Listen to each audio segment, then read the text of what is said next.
Shocking photos of the Titanic discovered at the bottom of the ocean. Almost everyone knows about this disaster. Although more than 100 years have passed since the sinking of the Titanic, the tragedy continues to spark keen interest and touch the hearts of people around the world. Today, I have gathered for you rare photographs taken before and after the crash of the legendary liner, which met a tragic fate in April 1912. Let's go! The tragedy of the Titanic.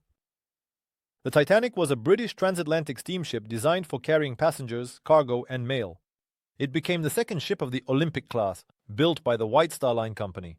Construction took place in Belfast at the Harland and Wolff shipyard from 1909 to 1912.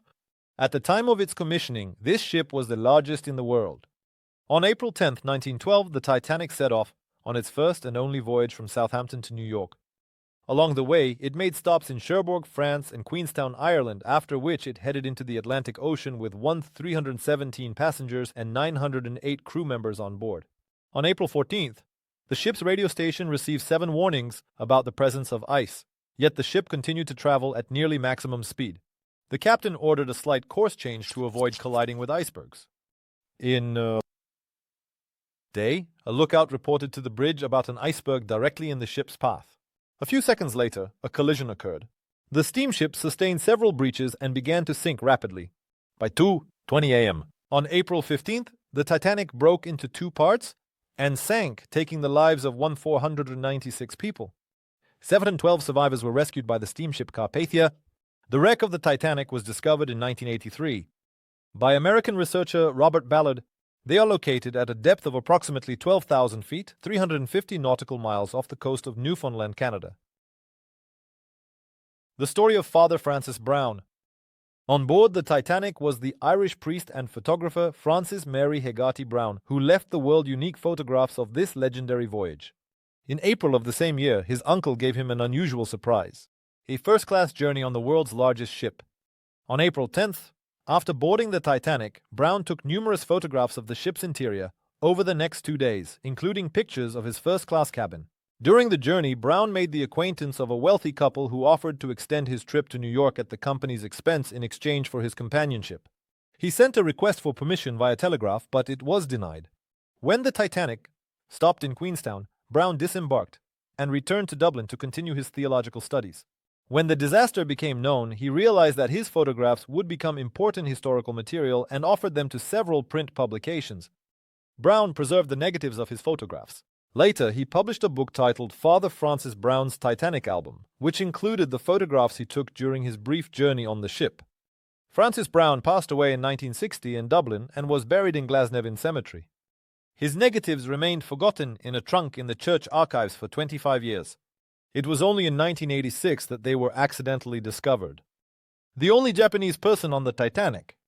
Masabumi Hosono was born in 1870 in the Niigata Prefecture of Japan and graduated from Hitotsubashi University in Tokyo in 1896. He also studied the Russian language at the Tokyo School of Foreign Languages.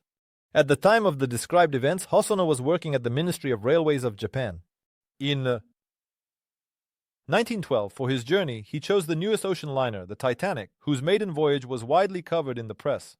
He purchased a second-class ticket and became the only Japanese person on board the Titanic.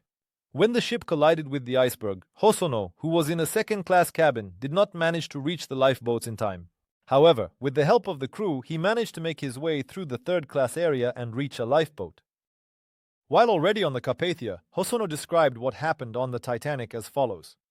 The passengers did not panic, they remained calm.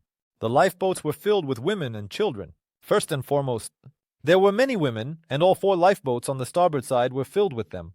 Men tried to get into the lifeboats, but they were refused, with threats of weapons. He continued. After I helped one woman to sit, the officer checked the lifeboat, which had already started to lower, counted the passengers, and said 2 more could be taken. At that moment, a man jumped into the lifeboat. I was sure I would be shot, but I jumped in anyway. Despite his rescue, public opinion after the disaster was harsh. Many men who got into the lifeboats were criticized and considered cowards. When Hassan returned home, newspapers published interviews with him, and he also faced a barrage of indignation. Until the end of his life, Hassan continued to bear the stigma of a coward who chose to save himself. Instead of staying with the sinking ship, he died in 1939, and his family believed that public condemnation had a significant impact on his health. However, after the release of the famous Titanic movie in 1997, Hassan was rehabilitated. His actions began to be seen as a stroke of luck, as he simply took advantage of the only chance fate offered him. The story of Eva Hart. Eva Hart was one of those who survived the tragic Titanic disaster. Eva was only 7 years old when she was with her parents. On April 10th, 1912, she boarded the Titanic in Southampton as a second-class passenger. During the collision with the iceberg, she was asleep. Eva's father hurried to their cabin, brought the family to the upper deck, and placed them in lifeboat number 14. Before saying goodbye, he told her to be a good girl and hold her mother's hand. Those were his last words, and she never saw him again. He perished in the disaster, and his body was never identified, if it was found at all. Eva and her mother were rescued the next day by the rescue ship Carpathia. After they arrived in New York on April 18th, Eva and her mother returned to England. Throughout her life, Eva pursued various professions. She worked as a singer in Australia, later became an organizer for the British Conservative Party, and even served as a judge in England for a time. In 1994, she published an autobiography titled Shadow of the Titanic, a survivor's story. Eva often criticized the White Star Line Company for the insufficient number of lifeboats on board the Titanic. She also claimed that the ship broke in half, which was later confirmed by Robert Ballard. In 1985, when he discovered the wreck site, she was also firm in her beliefs regarding the actions of the ship Californian, which was only a few miles away from the Titanic and did not respond to the distress rockets and calls for help. Hart claimed that it was only 10 miles away from the Titanic, not 19 miles as previously thought. Eva passed away from cancer on February 14th, 1996, in a London hospice in the Chadwell Heath area. After her death, only 8 surviving passengers remained alive. Titanic. The iceberg that doomed the Titanic. On April 14, 1912. At 11:39 p.m., the lookout on the Titanic spotted an iceberg about 2,150 feet directly ahead.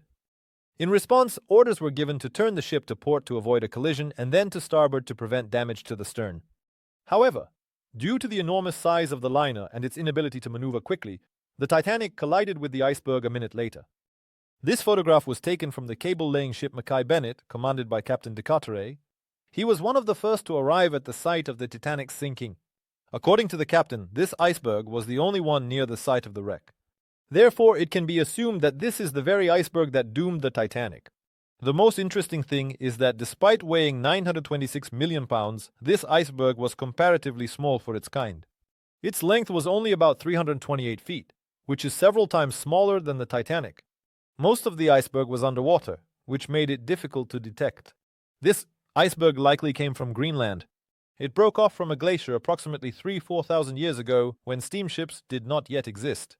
Its journey into the Atlantic Ocean began after 1910, and within 2 years it reached the site of the disaster. Interestingly, the iceberg was able to make such a long journey thanks to the warm Gulf Stream current, which carried it along. After the collision, the Titanic broke in half and sank while the iceberg continued its voyage.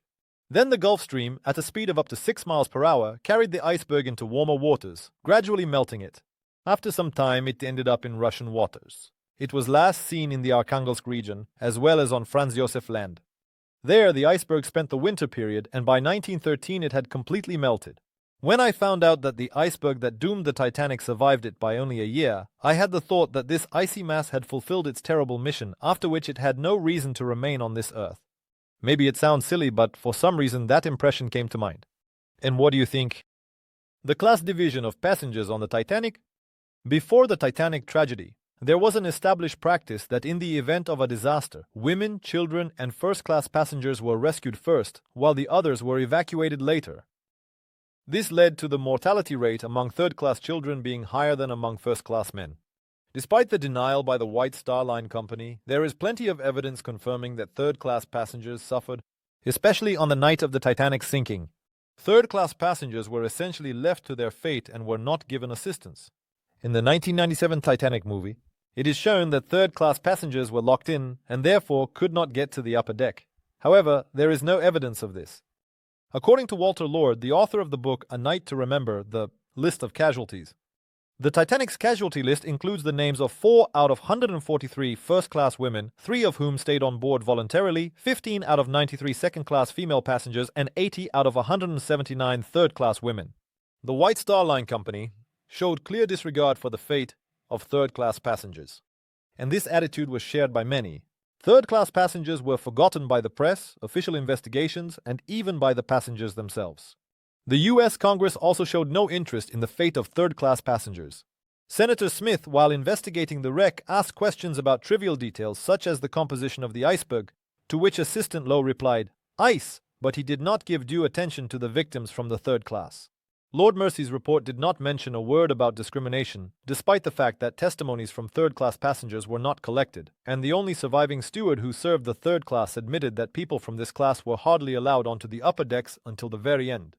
After the sinking of the Titanic, the newspaper New York American published an article focusing on John Jacob Astor, and at the end of the article, it modestly mentioned that besides Astor, another 1,800 people perished. Captain of the Titanic, Edward John Smith. Edward John Smith, a British naval officer and captain of the famous passenger liner, the Titanic, was born on January 27, 1850, in Hanley, Staffordshire, United Kingdom. In February 1867, aspiring to become a sailor, he moved to Liverpool. Over the following years, Smith served on various company ships, gradually climbing the career ladder. In 1875, he obtained a certificate allowing him to command a ship, and a year later, he was appointed captain. His first ship was the cargo liner Lizzie Bennet.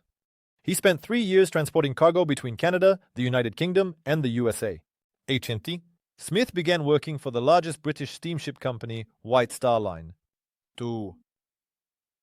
1912, he had sailed approximately 2 million nautical miles and commanded 14 ships. His high ranks and work with passengers from the upper echelons of society earned him the nickname the Millionaire's Captain. Smith built a successful career, and the company trusted him to lead their flagship vessels on their maiden voyages. It was highly rated by both crew and passengers, many of whom agreed it was a sail. Only on a ship commanded by Captain Smith, simply calling him E.J. On April 10, 1912, Captain Smith took command of the Titanic. There is an opinion that this voyage was supposed to be his last, and after it he planned to retire. On the night of April 15, 1912, Captain Smith went down with the ship, making no attempt to save himself. His body was never found. Edward John Smith was married to Sarah Ellen Pennington, with whom he raised a daughter, Helen Melville Smith. In Lichfield, Staffordshire, his daughter unveiled a monument to her father. The sculptor of the monument was Lady Kathleen Scott, the widow of the famous polar explorer Robert Falcon Scott. Also, in his hometown of Hanley, several commemorative plaques have been installed in Captain Smith's honor. The reputation of the Titanic as an unsinkable ship. The Titanic was built in 1912 at the shipyard in Belfast, Ireland. This luxurious liner became one of the most grand and magnificent ships of its time. Its length exceeded 850 feet, making it the largest passenger ship.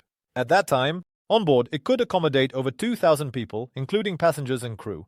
The ship's interiors included luxurious cabins, expansive decks, majestic staircases, as well as various amenities such as a swimming pool and a gym, which attracted wealthy people from all over the world.